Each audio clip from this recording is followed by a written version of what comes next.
Alright, this magic show is on cobblestones. Great way to use background. So if you have like an area that's kind of bland in your landscape, or if you want an interior cobblestone, all kind of the same. Okay, so with this, I'm going to come in here. I'll start with the base. First of all, you got to figure out the value you want, whether it's going to be like darker or lighter. I'll do like a little patio thing that comes out. Rather than mixing up one color, I'm going to have like the slate. I'm going to use like raw umber, blue, and I think I'll keep this kind of light, more or less. But even though it's going to be a light cobblestone, so in your, if you're doing an interior, like this line right here needs to be going parallel with your one of your walls. And then this line right here needs to match the other side. So I'll come like this. I think it's about the same size as that room I saw. So like this is kind of like the base. So I'm like scrubbing it, changing color quite a bit, of course. That's kind of like a duh. And over here, I'm gonna come in here with this. And if this is going this direction, this will be going more toward straight up and down because of perspective, going to a vanishing point. And you can kind of fake it with round cobbles. Because I think, Al, I think your perspective's kind of weird on your building. So we'll make it so it's more ambiguous. With round cobblestones, there's no real sense of real perspective, which is nice, except for some shape rules, and I'll show you those here in a second. So I have some brown, like right here. I'll blur that out a little bit.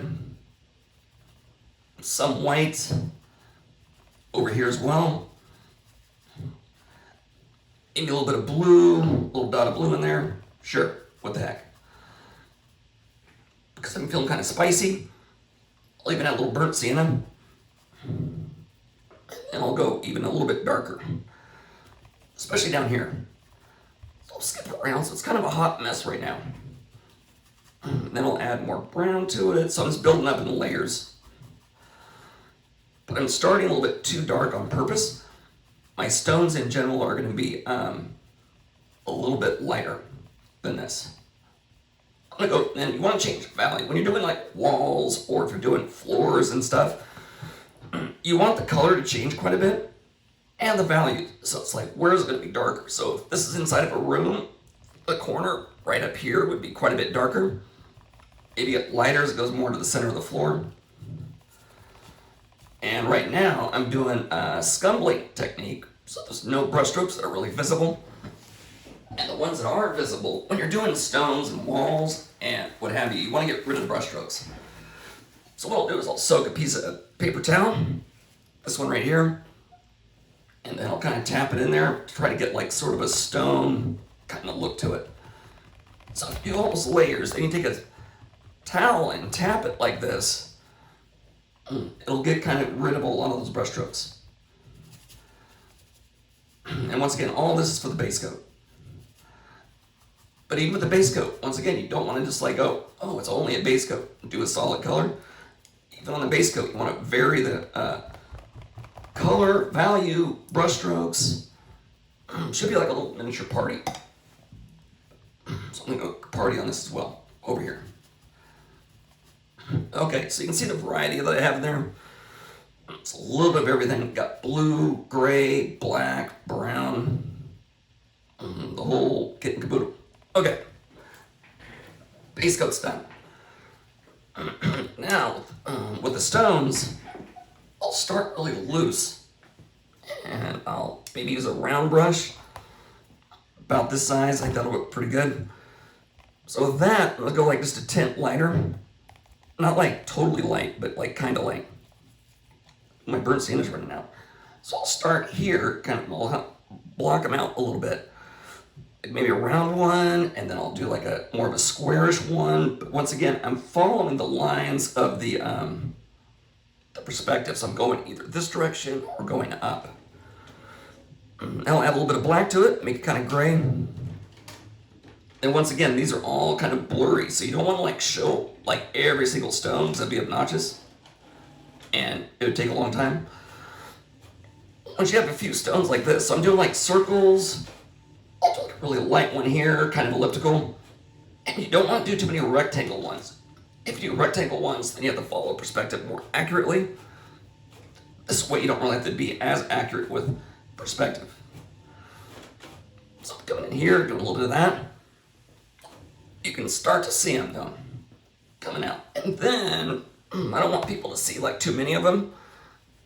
I don't want them to be that exact, so I'll take the sponge, haze them out a little bit so they're not too obvious. A little more subtle like that. And I'll do like one section here. And you gotta keep changing colors though. So, like this is too much of the same.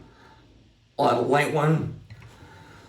And as you're painting, keep a decent amount of water on the brush. So if this is the same color here as this one, now I'll move all the way down here, and then watch this. The rocks or stones are gonna get a little bit bigger, and I'll get a sense of depth. So perspective, instead of going angles, perspective is gonna really be more about like shapes and size. So shapes here are gonna be more, I don't know, circular rather than like linear. So here, coming in, I'll still do a small one, like right in here. Up here, they're more squished together. And down here, they're expanding more. So I'll do like a little brown one over here, a little tan. And I'll change the color more later. And watch out, you can still have like a large one back here. In general though, even like a large one back here is still gonna be smaller than a large one up here in the foreground. And so right now, I'm just kind of doing a variety. I'll do like a long, like maybe another big one here. It's kind of light. And this is layer 2. This is layer 1 base coat. I don't know if you can see that. There we go. All right, so this is layer 1 was back here. Layer 2 that I'm putting on is all these little stones. And they're really loose. Right now, they're all kind of the similar colors. I'll add some variety to it, like this one right here. I could even get crazy and add a little bit of an orange, like Santa Fe kind of color. So now I'm changing colors. So I got them all kind of sketched out.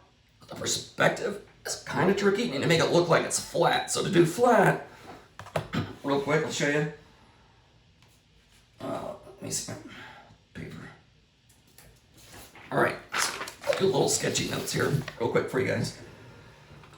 Okay, so if you're doing a room, say, like right here, and it's like a flat room, if you're doing that, what you're going to want to do is have like skinnier lines here, smaller and rounder, like this. As you come down here, they could be more like larger and a little bit not as flat. So bigger here, smaller here, and it's general shapes. But if you go like this, it'll look like a wall. So you can't have that many vertical lines, so you want to avoid those. It's all got to be kind of like squished together. And in general, it gets smaller and smaller as you go. But once again, throw in a big one, like I'll do a big one here, a small one here, and then down here, just because it's big doesn't mean you can't have another small one down there. So it's kind of like this, more or less. See the difference? Okay, and I'll show you that later as well. Okay, now back to this. I have my base coat, layer 1, I have layer 2. Now I'm gonna take a smaller brush, like a regular small round brush. And then when I use that, this is not my good small round brush. There it is. I always hate it when I misplace my favorite brushes. And I'm like, oh my gosh, where's my brush? Where'd it go? Okay, now I'll add some highlights to it, a little bit. Just a titch. This is also kind of wet.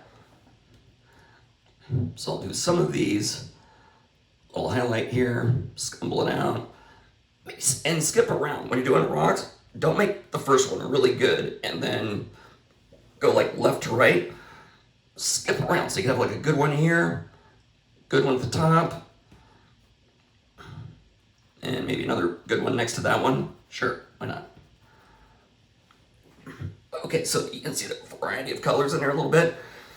Now I'm going to take a little shadow. So the light source is coming from the window in your case, landscape in my case. And I'll take that, mix up like a mortar color. So it's going to be like brown, raw umber, and black. So with this, I'll come in here and do some shading to make them stand out a little bit better. And just on the shadow side. So I'll mix that up. Then fade that out. Same thing over here. So now I'm starting to get the shadows. See those? And it looks more three-dimensional this way. I'll do almost every one of the shadow. And we'll make about, out of all of these, let's say there's 34 stones here. Out of the 34 stones, I'll make like 2 look really good. The rest of them, it's kind of like leaves of a tree. So if you do like 10 leaves on a tree that are amazing, the rest of them could look kind of bad, and nobody's gonna know. It's like a way of cheating. Same thing here. Little stone here. Almost ready for some highlights. Okay, so that's base coat. Well, that's base coat. It's like layer 1, 2. This is layer 4 coming up. So layer 4, I'm gonna do a highlight. Kind of same way I do the shadows. I'll put them up right here on the top of the stones. Like a little bling, little sharp edge on some of them, but not all of them. This is a fast version. I would take your time. But it does go by pretty fast. The way you were thinking about doing it, which is like the tile. Every tile is accountable and has to fit perfectly. Oh my gosh, that'd be a nightmare. I'm glad I saw that. Okay. All right, so now I have the basic stone floors. Now I'll add some details. So I'll show you some details. You could leave it like this. This would be an A for a floor or an interior. That'd be done. Like right here. That's an A. However, you can also add some more cool details to it. I'll show you those. So here I'll put a little nick in it. Little scratches, little pockets of dark area. Wish I could zoom in more. So it's a little dark section. See a little dark section? Now I'll go in and make a really dark line right above it. I'll do a highlight right below it. Make it look like it's a little dip in the rock. A little texture to it. If you can see that or not, but and I'll show you this. We'll do some crack rock now. Crack rock makes it look more realistic. Little crack here, maybe going across.